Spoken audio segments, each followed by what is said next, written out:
All change. On the Fat Controller's railway, all engines are painted blue with red lining.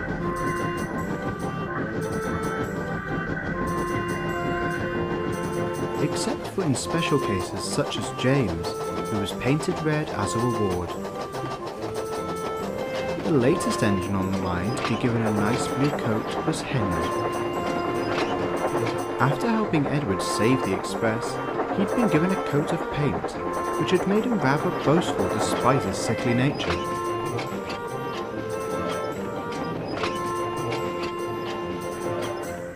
"No engine pulls the loco as well as me," he boasted one morning. "Rubbish," put in James. "You've always been late to the junction with it." Henry just scoffed. "That may be true, but at least my passengers get a smooth ride," he said as he huffed off to get his coaches. "That's debatable," James muttered. As Thomas had gone to his branch line, the bigger engines had been left to shunt their own trains, which upset them all greatly. Henry wasn't paying attention as he grumbled into the sidings. "Oh, what does James know about a smooth ride anyway? He's just a glorified goods engine. Oh, heavens!" He was fast approaching his coaches. His driver applied the brake, but it was no use, and with a smash he ran right into the back of his coaches. The coaches were not badly hurt, but splintered wood had bashed Henry's funnel, and his buffers were bent. The Fat Controller came at once to see what all the noise was, and he wasn't happy. "You silly great engine," he started. "We've no spares at the works, so you'll just have to make do with what they have. Perhaps that will teach you to behave." Henry said nothing.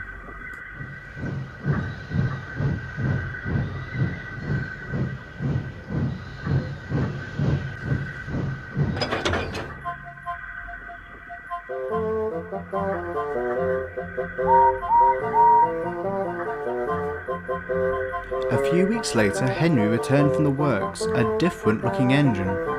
Like Gordon, in fact. He had a pair of Gordon's oval buffers, with the only difference between them being an old copper tip on his new funnel.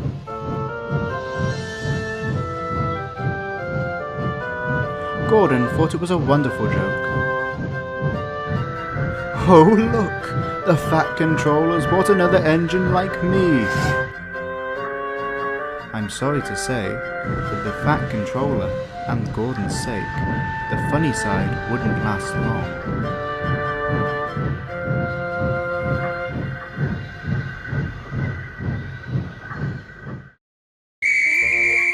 Gordon normally took the first train of the day, which travelled across the island.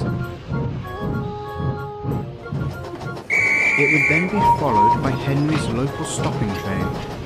It was a slower service, which stopped at all the stations.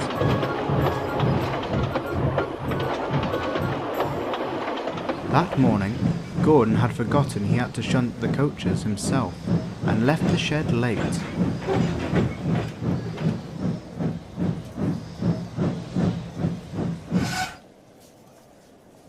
"Huh?" "Bother, we'll be late now," he grumbled as he hurried off to fetch them. Once he was out of sight, Henry trundled in with his own. He was very confused.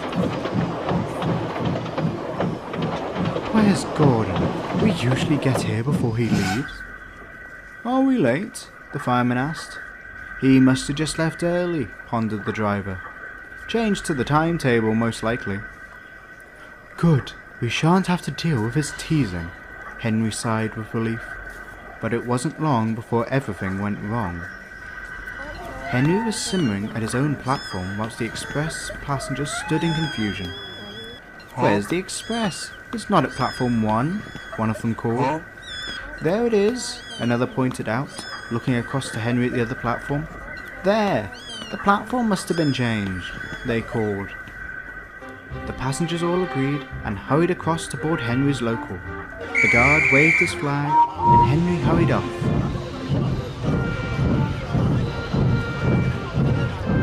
As he puffed out of sight, Gordon and his crew returned, none the wiser.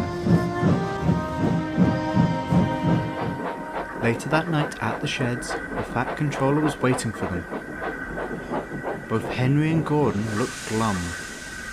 "Well, Henry, fancy being the passenger's express engine?" he asked dryly with a big frown. "I've had several complaints from passengers about your little mix-up, and I know exactly what happened. It would appear no one could tell the difference between you or Gordon," he explained. "Yes, sir," they both replied meekly. "Well then, we can't be having that. First thing tomorrow, Henry, you're to be repainted and repaired. Your new parts have arrived, so I want no more mix-ups," he boomed. James and Edward thought it was a great joke, but for a long time afterwards, both Henry and Gordon were very tetchy on the subject of liveries.